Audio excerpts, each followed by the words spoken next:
চুল দিয়ে। ও কথাকার চুল দিয়ে ওই মাথার বাদ দিয়ে যেখান সেখানকার হইলেই হবে। তাই বলছি মা, তুমি যেখানকার সেখানকার ওরে বলছি মাথার বাদ দিয়ে যেখান সেখানকার মানে বুঝতে পারলে না? না ওরে দেখিস প্রত্যেকটা মানুষের আঙুলে চুল থাকে, পায়ের গিড়াই গিড়াই। হ্যাঁ হ্যাঁ থাকে। ওই মায়ের পায়ের চুল দিয়ে একটা তাবিজ বানিয়ে দিস ওই বৈদ্যুকে। ঠিক আছে শোন। হ্যাঁ তোরা তো চলেই যাবি। হ্যাঁ মা, আমাকে একটা বিড়ি ধরে দিতে পারিস? এ মা আবার বিড়ি খায় নাকি? ওরে খেতাম না, ভালো মন্দ খেয়েছে দি গ্যাস হয়ে গেছে জানিস। ও এখন তো কলিযুগের মা কালী তো তাই বিড়িয়ে খাই। দে একটা দে। তা বেশ একটা বিড়ি দাও তো। না মায়ের গ্যাস কেন হবে না? মা যা জোরে ঝেড়িয়েছে আমার চোখ কানা হয়ে যেত। তাই বলছি তুমি জন্য প্রসাদ নিয়েছি, তুমি কি ধরিয়ে দে রে বেটা। এ মাকে বিড়ি ধরে দিতে হবে। হ্যাঁ ধরিয়ে দাও। হ্যালো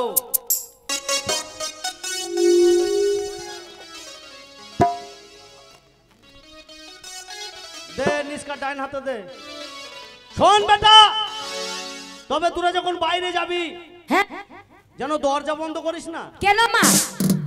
আমি মুছতে পারবো না। এ মা কালী আবার মুতে নাকি? এরে বই তো আমি খাই তা ঢালি না। আচ্ছা বেশ মা, বাইরে যা। আর এই পোশাকটা তোর স্বামীকে লিখে খাওয়াবি, দেখবে চোখে অন্ধ হয়ে যাবে, কানে শুনতে পাবে না। বেশ মা, তাই কি বলছি জানো? মা আমাদের জাগ্রত মা, তাই বলছি মা জেগেছে, মা জেগেছে, মা জেগেছে, মা জেগেছে,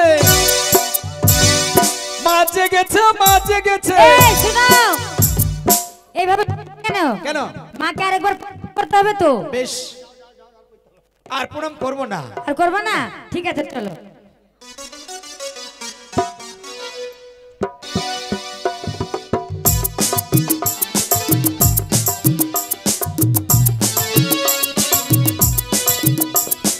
কেমন আছো মা? আছে ভালো আছো?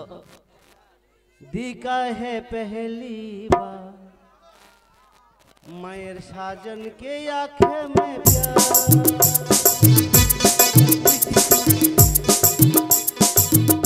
আসতে মা বিড়ি খাবা? মাগো তোকে অনেক অহাস্য করেছি মা, তবে ভুল করেছি। তার কারণ তুই তো সারা বিশ্বের মা, তুই তো জগৎ জননী। আমি তোর পিছনে দাঁড়িয়ে যা করেছি, অন্যায় করেছি মা, তুই যেন ক্ষমা করে দিস। দেখ মা, সন্তানরা অন্যায় করতে থাকে আর মায়েরা ক্ষমা করতে থাকে। তা আমি তোকে যত বড় অন্যায় করেছি মা, তুই যেন আমায় ক্ষমা করে দিস মা, তুই যেন ক্ষমা করে দিস।